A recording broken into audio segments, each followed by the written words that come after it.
What's up, everybody? Welcome back to the Full Tune YouTube channel. I got something I'm pretty sure you guys are gonna like, because who doesn't like an old school? Yeah, let's just get right into it. Got this really nice Chevelle here. So this car belongs to customer and friend. You know how that goes as you work with someone for, you know, a decade or more. I mean, it's only natural you're gonna end up being friends at the end of it. Yeah, so this one, it's owned by my friend Gary. He loves Chevelles. Got a few of them, and this is the latest creation. Super nice car. So let's check it out under here. All right, so you've seen the outside, and yes, it's a pretty red Chevelle, right? So we're already pulled in, but look under there. That's what you really want to see. 416 cubic inch LS build, LS3 based, twin precision 62mm turbos. Got the big precision gates on there, so no problems controlling boost. You see that wastegate priority, super important. You know, I see a lot of setups where that's not the case, and got this nice setup, but you can't control the boost. You've seen me complain about it before. So, but yeah, air to water intercooler setup built into the intake manifold. Super cool design. I can't remember who makes this one. Actually, I think it's on there. That's the Black Market Racing intake. Yeah, which would be cool because I actually got another customer with a build considering going with that intake. So it'll be cool to see how that goes. Yeah, I mean, it's just nice. I mean, would you just look at it? Just look at it. Yeah, so that's kind of the basics of it. 4L80E trans behind it, 9-inch rear end. I mean, it's everything is built to handle whatever we want to throw at it. So it should be fun. Fuel system wise, you know, we got plenty of pump. Got the Bosch 210 injectors in there.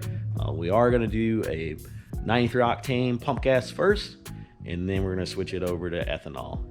Probably this thing will be on ethanol most of the time, just judging by how it is with his other cars. He's got another Chevelle that's completed with a Kong 2650 blower on it. That thing's running great.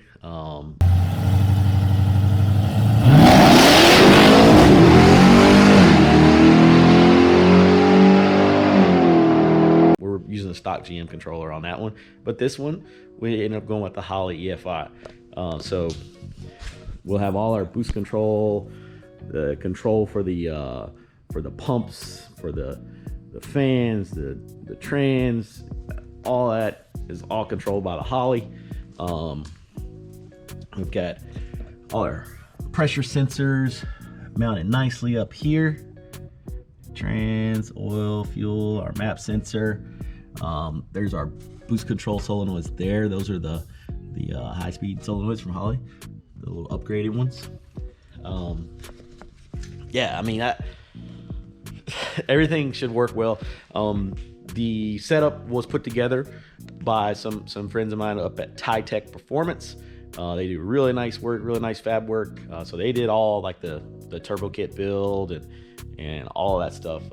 This one's kind of been a joint deal between Dyno Speed and Tech, because I think Dyno Speed did the initial things on like the suspension and the rear end, I believe they did, but Tech did the fab stuff on it.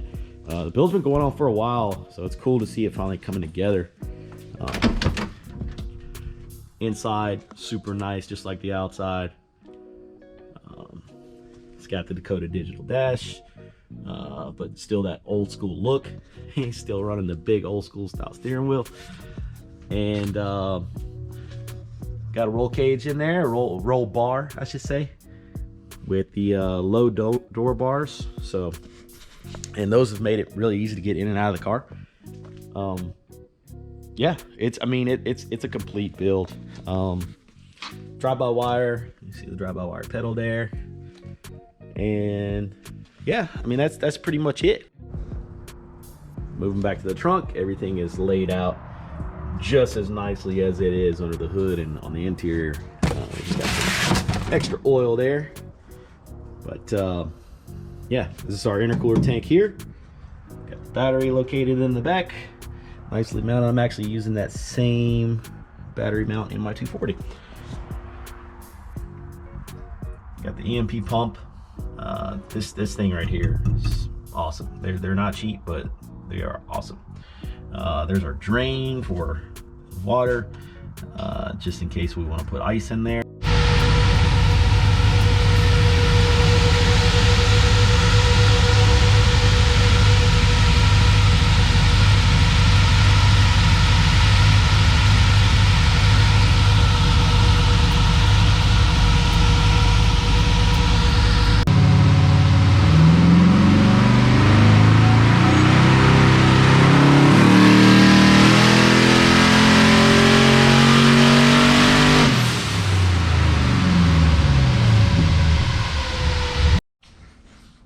All right, so that's our first pull done.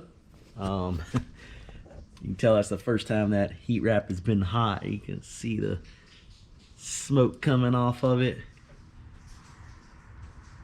Can definitely sometimes be a little scary when you make that first pull on a car and you see smoke coming from under the hood. You're like, oh no, what just happened? Is it on fire or what? You know, it's a new build. But with these guys, I don't expect fire because I know they do a great job building the car. So first pull, and we ended up, it was 564 horsepower. I didn't even really pull it all the way out. 557 foot-pounds torque, 7 pounds of boost, unlocked. Ain't a bad start. So, you know, that's just kind of first little look-see. I'm gonna go over the log, kind of see what we got going on, make sure everything is functioning how it's supposed to. That's really the reason why I like to just do a little short pull on the first one, because you really never know if all of your systems are going to perform how they are supposed to. Just to talk about things that I will look at on that. Battery voltage is a big one, because you want to make sure your charging system is working like it's supposed to, so that everything else around it is going to work well.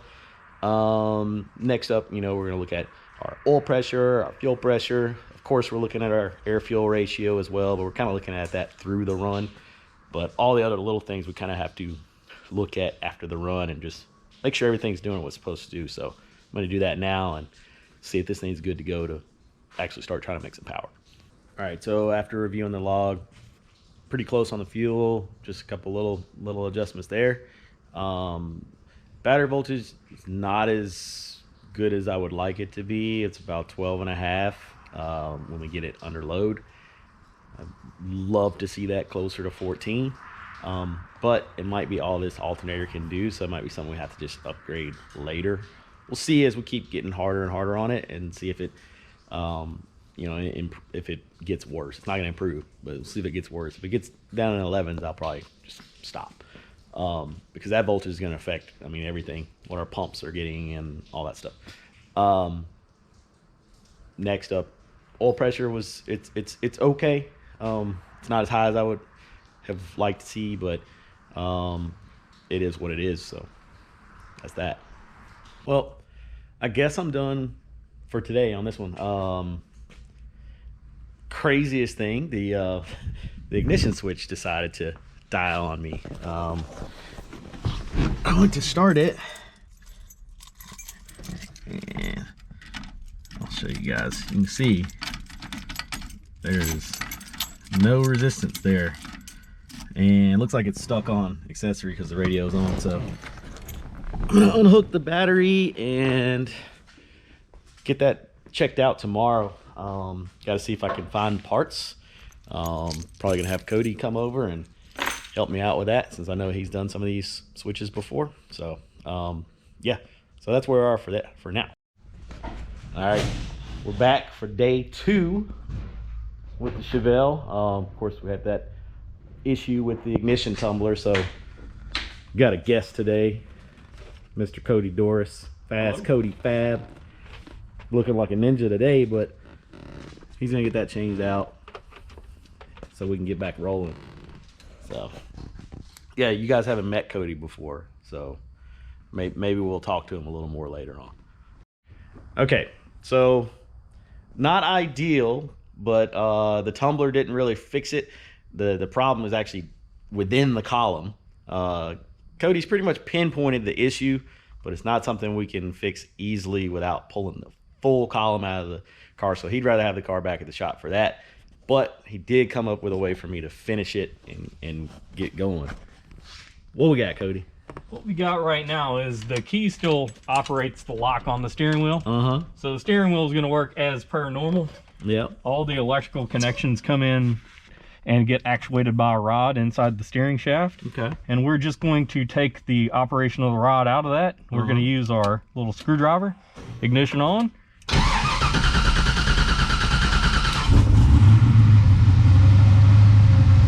you want to go off, you can go off.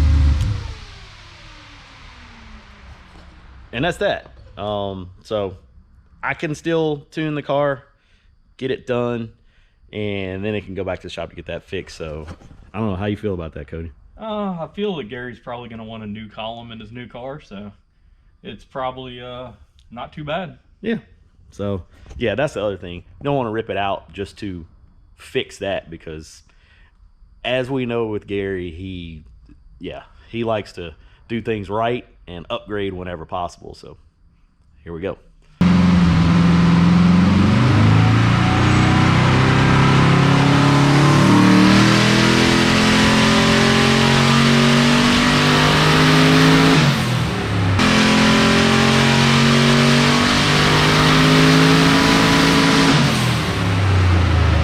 Well, I spoke a little too soon on the wastegates.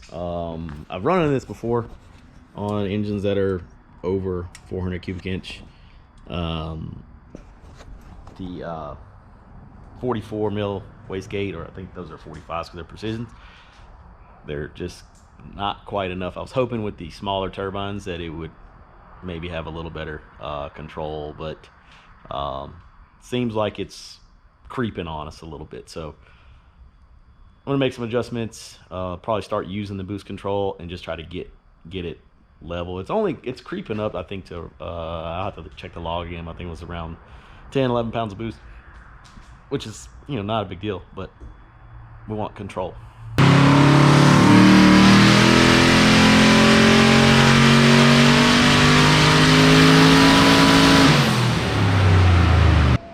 All right, wasn't really able to mess with the boost control. Turns out the CO2 bottle actually didn't have anything in it yet.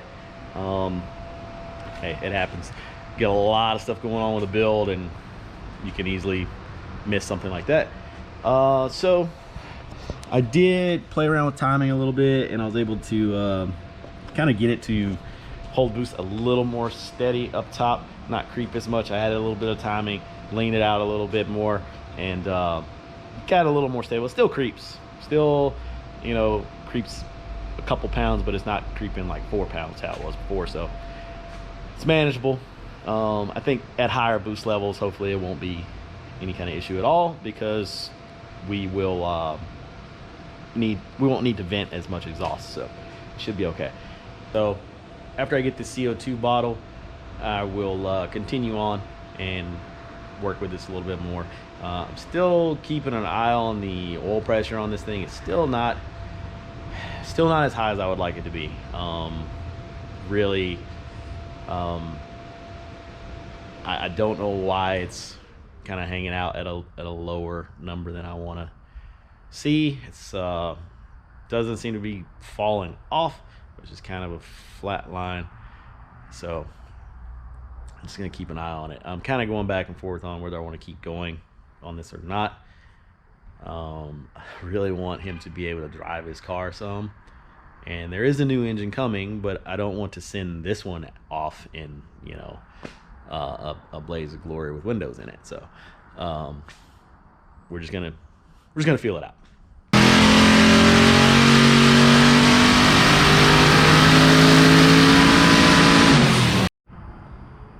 All right, we're starting to work with some boost control now, and where we're at 804, 761 foot-pounds. That's only at 12 pounds of boost, so we're doing pretty good as a starting point. The ethanol that we had, it's not the best. It's an E60. It's enough for me to do what I need to do today. I'd love it if it was like 75% or something like that, but this will at least give us an idea of how things are working. So we'll just keep going until we decide it's enough, I guess.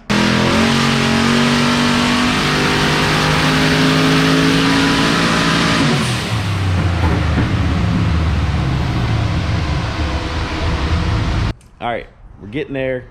It is at 975 now. Let's see there, 975. So graph's still looking good. Everything's sounding good. We are too close to 1,000 wheel horsepower to stop, of course. So a little bit more boost. Then we'll probably throw some ice at it, see what it picks up, and that'll be that.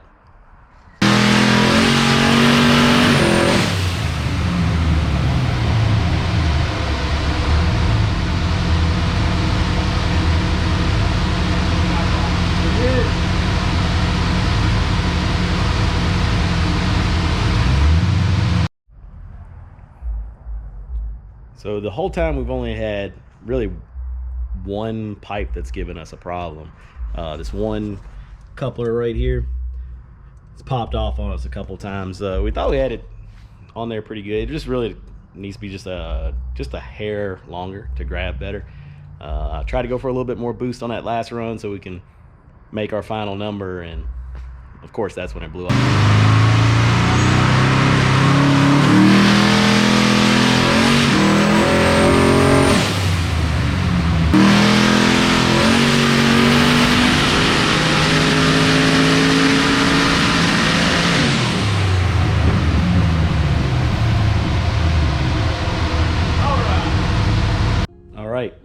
So we're all done. Made our goal for the day. Ended up at 1,020 wheel horsepower. You can see that there. 1020 and 953 foot-pounds. So it yeah, did what we needed to do. You can see that I kind of rolled into the throttle a little bit on that one. You can see at the beginning there. I was so worried about that pipe blowing off again. It took us like 3 tries to get this last pull. And I was trying to ice it down just so we could get it, you know, nice number at the end. We ran out of ice. Ended up using some of the snow that was still piled up outside and put that into the intercooler tank. It was nice clean snow. It was off the top. So that's something I've definitely never done before, being here in Memphis, but it was convenient this time. But yeah, I mean, she's good to go. It really, the only issue that I had out of the whole thing was this pipe. As you can see, it blew off on the last pull. It's just a really tight fit. So this is the first real shakedown for this car. It never made boost before it came in here. You know, they got built, put on a trailer, and brought in for tuning. So I'd say this was pretty good first shakedown for a car. We had to really only have a couple of small issues. You know, our issue with the steering column and that intercooler pipe. With the intercooler pipe deal, that'll be should be pretty easy for those guys to get fixed up. I'll probably hold off until that's fixed to do any street testing, because it's just gonna blow off as soon as I, you know, go through the gears on it. May not even make through one gear. So we ended up 22 pounds of boost. It's just to kind of recount everything. It's a 416 LME motor, precision 66 turbos. I think I might have said 62s at the beginning, but they're I confirmed with the owner that they were 66s. And yeah, I mean, they worked great. They light up quick on this size of engine, and it's gonna be a lot of fun. It's probably gonna end up with some bigger turbos later. He's already got another engine planned for this car for later on, so this is kind of just the beginning with this one, but definitely a nice addition to his stable of Chevelles. So that's pretty cool. As always, thanks for watching. You know, if you enjoyed the video, like, comment, subscribe, you know, like everybody says, but also share it with your friends. I really appreciate when people share the videos. It helps the channel grow when other people can see the videos. I didn't get real techie on this one. It really, like I said, it didn't give me a lot of issues. The more issues the car has, the more tech I can kind of share. But this one went pretty smooth on the tuning side of things. Everything worked how it should. But yeah, hope you guys enjoyed.